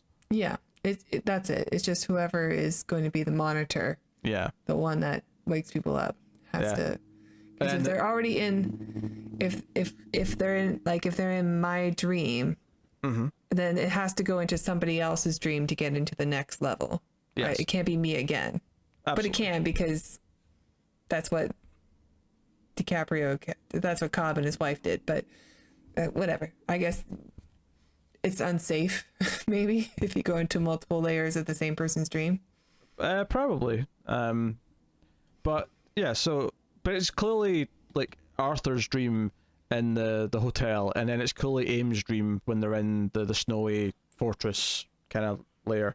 If there's one thing that I don't think I completely get, there's like one detail in the chain of the layers. Because I would say, so layer 1, city, rain, right, Yusuf's dream. And then layer 2, hotel, Arthur's dream. He's the one who has to give them the kick there. Obviously in layer 1 it's the van getting off the bridge. Layer 2, it's supposed to just be the explosives in the room, but ultimately then he has to improvise and use the elevator because they have to do the second kick when the van hits the water. So we have the whole slow motion thing. Layer 3, snow fortress, Aim's dream, and you know, and the plan through all of these is really great as well. I love the Cillian Murphy stuff of like, okay, one layer is to sort of plant the seed that, you know, this like uncle character, you know, it wasn't literally his uncle, but kind of thing, is like against them, and other layers about the idea that your father wanted you to be different than him, and so on and so on. So each one has got a purpose. But when they're on this third layer, they're on the snow layer, and Sato dies, right? He gets shot by Mal. He's into limbo, right? Because they explain, once they realise that, okay, if we get shot in here because we're in this sedative, and because we're going so deep, if we get shot in here, we don't just wake up, we go into limbo. And we'll be in there for, you know, what could be decades and decades, and, you know, our minds might be mush by the time we ever come back out of it. And they say, okay, so Sato's went into limbo, right? Is, you know, or sorry, not Sato, sorry. I mean, Sato does go into limbo, but more importantly, he's not the one who's shot by Mal. Mal shoots, was it Fisher? Cillian Murphy's character? Yes. Right? And we think that's all over. I got that wrong there a second ago. Yeah. It basically, oh, well, we can go down and get him and send him back up. I don't necessarily get why Cobb going to sleep with Ellen Page puts them into limbo with the machine. That is the one little link in all this that doesn't make sense to me. I don't know, is limbo like the fourth layer, or is it like, can you just will yourself into limbo? Like you can either die and go into limbo, or you can just sort of dream about limbo. Yeah, maybe. Well, one of the things it does set up, of course, earlier on is that the limbo they go to will have something from a subconscious that's already been there, and in this case, that's Cobb. Cobb's the only one who's ever been there, so that's why it's his city when they go there. That's why it's, oh, this is the city me and Mal built that's now crumbling and, you know, tearing apart. Why is it always Cobb's subconscious that comes in and nobody else's? Because he's the one with this guilt and the issues. The idea is that they're all relatively healthy and don't need therapy, whereas he's got this problem. Or he's the only, or it's his dream the entire time, right? Sure. That's Tara's interpretation. I'm going with... I mean, nobody else has a subconscious. Nobody. Tom Hardy seems like he's got skeletons in his closet. Well, I think the idea is that his is just so like big and intrusive and destructive because of the guilt that's weighing on him, that it keeps invading whenever they're anyone else. Because it's eating at him. Yeah. Just seems like if it's something that can occur, like if anybody who's there can bring their own subconscious with them and scenes from their subconscious, then you think that anybody could. Well, I think that shows you how messed up he is, though, that his is the only one that's doing it. Like, that in and of itself is a piece of evidence. It's a piece of storytelling, right? Yeah. Okay, fine, you don't think so. But I think that shows that he is an extreme case, that no one else is having this problem where they're, other things. Because we mentioned Tom Hardy pretends to be the sort of the dad's friend or whoever he is. And then becomes the beautiful woman in the second layer to be a distraction.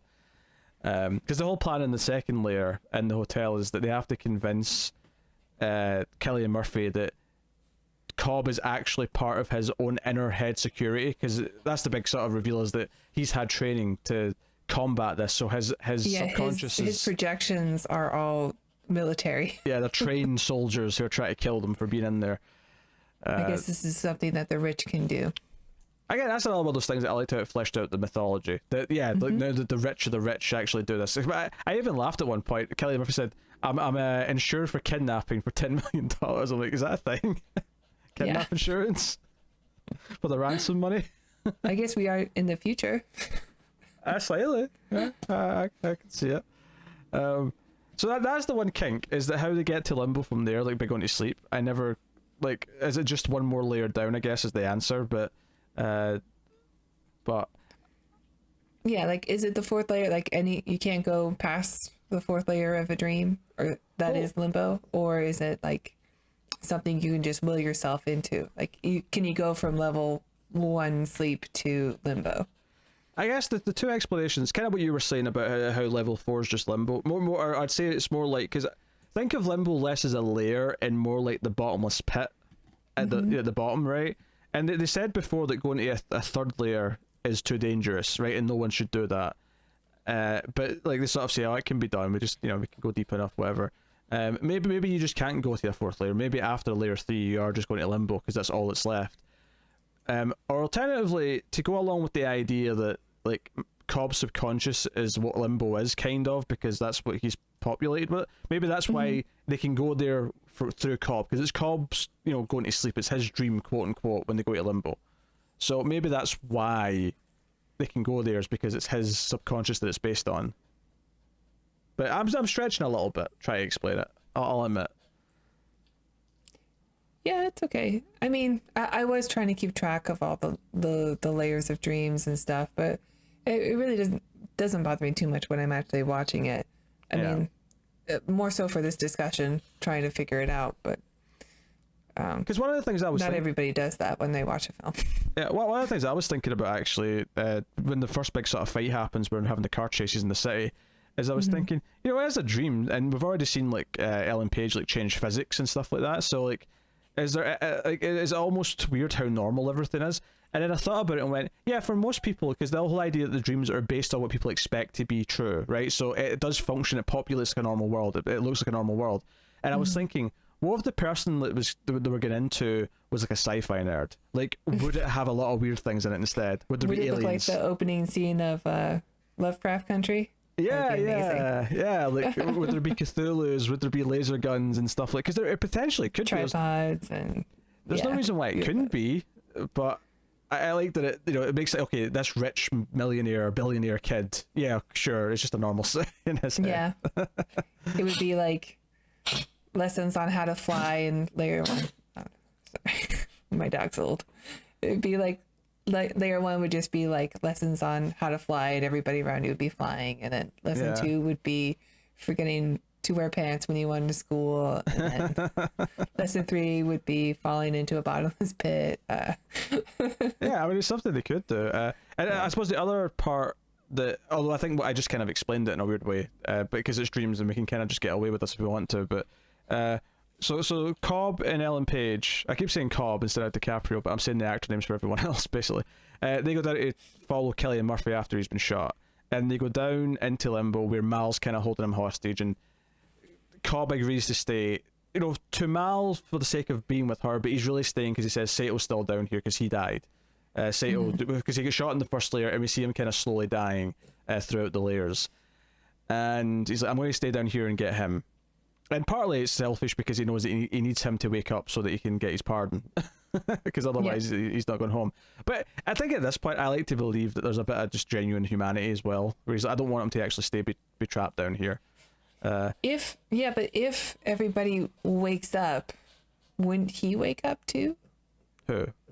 So Cobb goes into back or stays in limbo in order to get Sato. But if everybody just woke up from the first level dream, wouldn't Sato wake up also? Like, if somebody wakes him up from outside, then would he just wake up and be out of limbo? No, they established that they can't wake them up from the sedative. Yeah, but if everybody else is awake, like in the very first scene that we get where they're explaining how the dreams work, I mean, Jogo-Lev wakes up and then wakes up DiCaprio, who is under, by throwing him into a bathtub, and then he wakes up. So if everybody wakes up from the dream, then wouldn't Sato also wake up? Because he wouldn't actually be dead. No, because the whole logic of the layers is that they have to have the kick happen in every layer at the same time, because they can't just be woken up on the real world and go back up from the third layer. They have to have the kick in each layer. That's like the whole premise of like syncing up with the music, right? So, so no, it doesn't. Given the rules they've given us. But what would happen to Sato if they all wake up from the dream? I mean, I imagine since he's in limbo, he just won't wake up. It's like he'll be like he's in a coma or something like that, I guess. That's certainly how they treat it. I like that, and I like how it links up back to the start and how it's just about them remembering where they are and that they're not in the real world. I like that beat. But the little kink as well, sort of on the way back though, is that Ellen Page jumps off the building, but she throws off Cillian Murphy first. And Cillian Murphy wakes back up in the snow area. The kick wakes him up. But he did get shot in that world. So I guess, I mean, obviously it makes sense that death doesn't stick necessarily because they're in a dream. It isn't like, essentially this is jolting them back into this layer. Because they can go in to see his dead dad and, or did I say dying dad, I should say, and find the little toy flower thing that he made. The little wheel, what do we call it? I don't know. Anyway, a pinwheel, thank you. So he finds that, and that kind of like does the thing, and that's when Ames blows the fortress, which puts them all back into the elevator and the hotel world, which then puts them all back into the van. And notably, they don't all just wake up in the real world right away. They actually get out of the van and stuff, and they're kind of talking in that world for a little bit. It's not like they're actually still in that first layer still for We don't see the real world again until Cobb eventually comes out into it. We see them getting out of the water in the van. Maybe we see them with the oxygen tank and kind of whatever. So it's interesting. Yeah. No, I mean, it mostly works. There's just that one little kink for me is how they can just go to limbo by choice using the machine. It's the only part of the whole system that doesn't quite immediately work for me, but that's about it. Okay. I was still thinking about like the last scene with the totem, with Mal's totem. Yeah, a little bit, like, because they say early on, don't let anybody else touch your totem. Yes. Like, this is something that's only yours. And otherwise it could be contaminated. So Leo's using he's using somebody else's contaminated totem in order to check if he's always in a dream. Why would he use it then if he knows it's not really his totem? Well, because the person who used it is dead. If anything, that adds to how he tricked her in the first place, is that he contaminated her totem. Because that adds to why she was suspicious in the real world, because now her totem didn't work because her husband could recreate it if it was his dream. Yeah. Okay, but then why would he continue to use that as a totem to check if he's in a dream?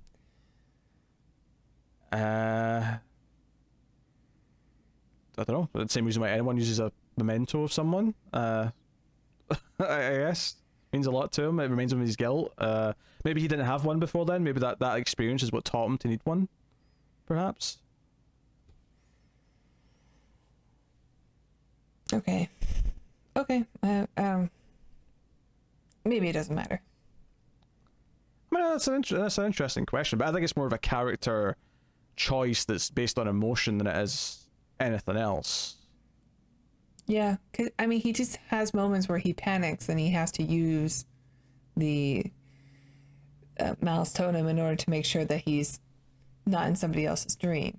But yeah, I get from all those moments though that he's probably felt this way since what happened to his wife. I imagine he never had this like existential crisis every time he used the tech, because it sounded like he used it. He was a bit younger. They were a young married couple, and this was exciting new technology they were messing around with. I feel like he was probably really gun ho and probably playing with it a bit too much. That kind of tells me that the experience with his wife and what happened to them, and the fact that they spent essentially 50 years together, that he seems to remember, which is kind of weird in someone's psyche when you think about it, that they kind of, in a fake way, but did experience like a whole lifetime of living in a fake world. There's a Star Trek episode about that. It's very exciting. Of course there is. It's called The Inner Light. But I think that's a super interesting sort of touch to it. Is like, yeah, that's probably why he's so terrified of not being in the real world anymore. Why because sure, he's made everyone else have a totem. We see that Arthur's got a loaded die, and then Ellen Page makes a chess piece with a specific kind of notching in the bottom. So clearly this is something that's been learned over time, that they have to kind of have some sort of anchor. But I mean, does everyone who's like at that weird sleeping camp to go and dream, are they all having totems? I don't know. Maybe that's something that's not as well. widespread. The totem doesn't tell you if you're in a dream. It just tell you if you're in somebody else's dream. Yeah, it tells you if someone else is recreating things. You could be in your own dream potentially. Yeah. Still. And then of course your totem wouldn't work in your own dream, because you would know your die is weighted even in your own dream. So it wouldn't matter. It would only work if you were in someone else's dream. Yeah, but I guess there's less of a risk of being in your own dream, like in the sense that it only matters, especially for them, because they can't dream unless they use the machine now. Mm-hmm. But like, if you're in your own dream, then what's the risk of, really? Whereas if someone else's dream is you're in, then you're at risk, because they're trying to do something or steal something from you, or they're trying to trap you potentially. Like, there's a lot of reasons why there's problems with that, I guess. Okay. I feel like I'm fascinated by all these possibilities, and you're kind of like, I guess it's pretty late. My voice is starting to go. No, I mean, it's not like, I'm sorry. I'm not like, I don't know. I knew you were going to come in like all super fan on this, and I'm just trying to be the balance. Sure, I know. I think it's not that I don't respect the film for what it's trying to go for. I think that you have analyzed this movie a lot, and I haven't. So I'm still thinking about the questions, and you've got years of answers. I mean, I think it works though, even on a first viewing, without having analyzed much of it. And it's one that I do think is better with each passing viewing. Mm-hmm. It has all the action of a summer blockbuster. It has the sort of a bit more nuance in its storytelling than, I mean, that was just true of Christopher Nolan movies in general. I mean, maybe not every single one, but for the most part, that's a lot. But I mean, I would agree that for Dunkirk. Of course, there's always Dunkirk. Dunkirk's Nolan's best film. All the nerds are wrong.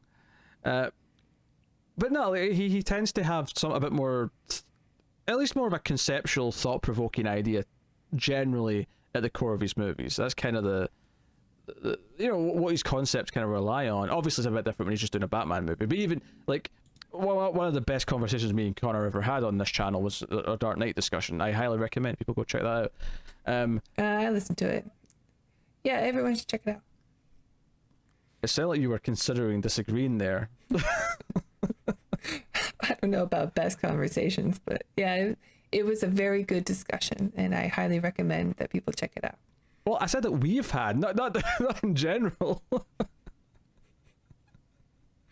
It was a lot of Nolan praise. Okay, maybe a touch of a bias here from this other podcast listener of that show. I just, there's stuff to, you know, and it's funny, like I know you're not as hot in this one, but this reminds me a lot of when we were talking about Terminator 2, and we were talking about a lot of the things that are in there once you start thinking about like what the plot is doing, the choices that Cameron made with certain characters wearing certain outfits, or you know what the makeup of certain character interactions and what that adds to the themes, and maybe some political commentary that's in there that's kind of, and this I feel maybe less so with the political commentary, although maybe someone's got a great take on this and maybe can sit and tell me why it says something about something, but at least for me this is more of a psychological story of self-forgiveness, and then the action movie heist plot is like the wraparound for it that makes it exciting and fun and gives it this, like, you know, all the little things like you know, like how do they combat these like militant defenses inside the mind, and or they actually we barely even mentioned the fact that when the van flips in layer 1 and layer 2, Joseph Gordon-Levitt's having a fight scene in a hallway that's spinning because the entirety of level 2's gravity is just spinning because of the van spinning, and that's a really fun mechanic. It's really, you feel like, you know, the Nolan brothers or whoever, I don't know if it's actually just Christopher that's credited for this one. Jonathan was involved in some of his early films, but not this one, at least not on a writing capacity. Like you can't get the feeling that he was sitting down with someone and just ideas were just like, and what if this, and what if this, and what if this, and what if this, and I feel It that does, yeah. creativity and passion as I watch it. And there's other movies, so many movies in fact, that I watch where it feels like you had half of an idea and you tried to like stretch it out to 90 minutes or 2 hours, and this movie has too many. It's just like filled to the brim with ideas. Yeah. But ultimately when it hits that final beat and the spinning top is spinning, I think most people find themselves caring about whether or not it falls, and they're, you know, I may be upset that they don't get to see it, but the fact that they're upset that they don't get to see it means that the movie's worked. On some level, the movie has gotten to them, and they care about the outcome, and they care about whether or not this is real or not. And again, that's what it goes back to Mal, the fake Mal in his mind, the psychosis Mal. She's trying to tempt him into just going with the fake version. She's trying to tempt him to stay there with him. And of course, there's a lot to say about the fact that this is his own creation of her, and not just some entity trying to do it. It's actually himself, really. But he's ultimately, it's about the choice of resisting that and coming out on top and getting the real life, because it means more. Because so. Yep. Pretty good.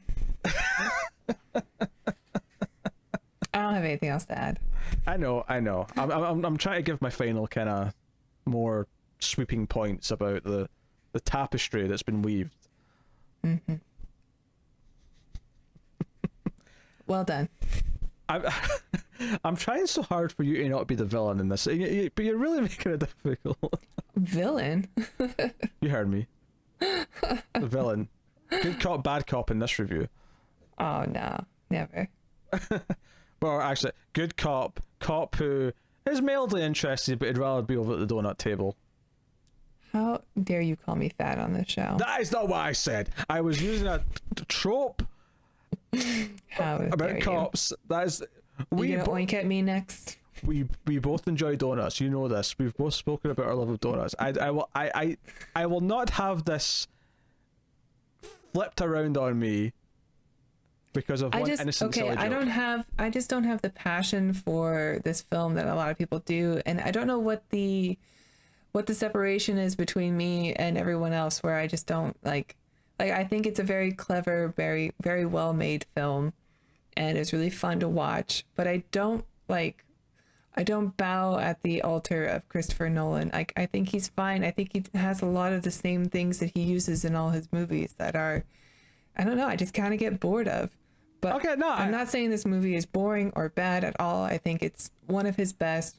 But it's, I don't know. There's something that's missing between me and the movie that I don't praise it as much. And you're right. Like, those things that are there for you, they're there. They're definitely there, you know, and I'm really glad that people love it and that you clearly love it. I just don't get that when I watch it. And it's okay. That's okay. There's absolutely nothing wrong with you just not connecting to this as much as several other people. Obviously, there's only a few. You know what I mean? I know I'm being painted as the bad cop during this review, and maybe that is because I knew you were coming in like, obviously it's going to be a 10 for you, but I don't know.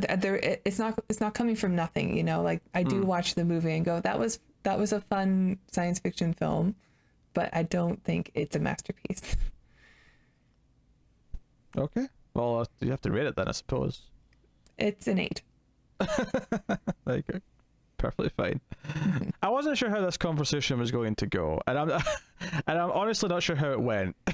Now that we've gotten to the end, I feel like my usual go through the movie, kind of like I had to circumvent that in a lot of ways, and partly because just the way the movie's structured, it made more sense to kind of tackle it as sort of the sort of different, the two main themes. Yeah.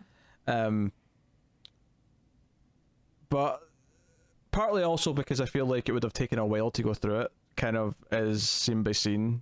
Or I mean, it always goes scene by scene per se. When you have a 10 film that you're reviewing, you tend to take a long time to go through because you know the movie so well. So each scene, like frame by frame, gets broken down. Yeah, and there is lots of stunning visuals and there's lots of things I love about the cinematography. It was a shame. The hallway scene is very special. It's very good. Yeah, and it's a shame Molly Pfister tried to go be a director on his own and failed miserably. Is that the cinematographer? Yeah, he did all of Nolan's films up until... Was Interstellar the last one? No, maybe it was Dark Knight Rises. I can't remember, but he went and did Transcendence starring Johnny Depp. Oh, is that the one where he becomes like the computer or something? Yeah. I think it was called Transcendence. It was something like that. That's a sci-fi movie. We'll have to do it. Yeah, it's a sci-fi movie. But it wasn't very good. I saw that in theaters, and I'll take your word for it. Didn't do much for me, I have to say. So no, I think the heart is there. I think the more you think about what it's doing in terms of everything that's infecting the world because of his character and because of his guilt and his regret, and what the movie's really about is him forgiving himself for what he'd done. I think it works very well. And you've got the action, you've got the heist, you've got all the fun rules and everything else, and the cast and the wonderful music. Everything kind of comes together. So yes, it is a 10 for me. But sometimes a movie just speaks to you so much based on what it is, and I do love rules, and maybe this movie just being so right. We're going to give you a textbook of rules, and we're going to follow them to the T. Maybe that's partly well. Maybe that does appeal to me. I don't know. Except he breaks the rules all the time, right? Cobb breaks some of the rules he says that they have to follow, but they clearly don't have to follow. That's him being overcautious because he's made mistakes and he feels guilty about it. And he's a hypocrite. That's fine. That's a character beat. Yep. Characters can be hypocrites. That's true. All right. If you made it this far in the review, give us the word. I don't know. Can they spell wow? Yeah, give us a BAM in the comments. All right. To let us know you got to the end. I'm still here. You check your tome? Okay, I'll check mine. All right. So, here we go. And oh my god. As expected, it's still Boris Karloff, Frankenstein. So. Karloff? Wait a minute. Didn't I start with Dracula? Oops. Oh well. Still in the dream world.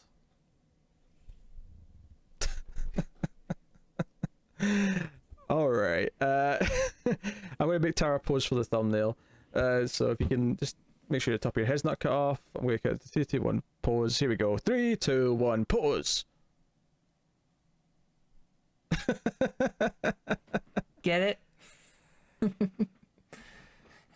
Yes, okay. It's going to look great in the thumbnail with both of us looking asleep. Everyone's going to... You can add some drool effects. You could have just been a trooper and drilled. It wouldn't have showed. Not through Skype. It's always Maybe better. put like a sleeping mask on me. It's always better with practical effects. You know that. That's true. They CGI some drill. All right. All right. So obviously, please do like is super important in the YouTube. It lets people, lets YouTube know that we're worth recommending out, and more people find us as a result. So please do that. You can of course support us financially at patreon.com/MailFuzzTV, as we mentioned earlier. Tara, would you like to promote something else that we do? It's been a long episode, guys. Yeah, it's super late. Sure. If you enjoy us reviewing science fiction stuff together, you should check out our Twilight Zone reviews. We're reviewing both the classic and the new. The new ones are probably all up at this point. But yeah, check out our thoughts on those. We're in season almost the end of season 2 of the original classic show. So we're in it for the long haul. Thank you. You're going to have to go check that out. Otherwise, that's basically us. Just some stuff that's coming up soon you might be interested in.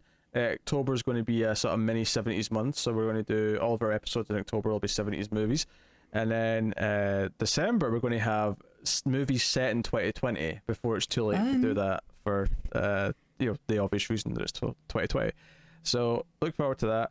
And we will have a countdown at the I say end of the year. It's probably going to be the start of January, more likely. But it's more of a New Year's thing. But we're going to do a big top list. Are we going to do top of 2020? No, we're going to. It'll be Bloodshot. Oh God! Don't. Was that it? No, Vast the Night would be higher. Come on. Yeah, probably. Why was that hesitation? You know me, I'm a big Vin Diesel fan. Oh yeah, of course you are. Oh dear. All right. That has been the Atomic Cinema Experiment. Thank you very much for watching or listening, and please do give us your interpretations of the ending of Inception in the comments. Is it reality? Is it a dream? And if you picked a dream, then why do you believe this false prophet? But that is us. Thank you once again for watching or listening. We always appreciate it. Keep watching science fiction, guys, and computer at Salsa. Wow.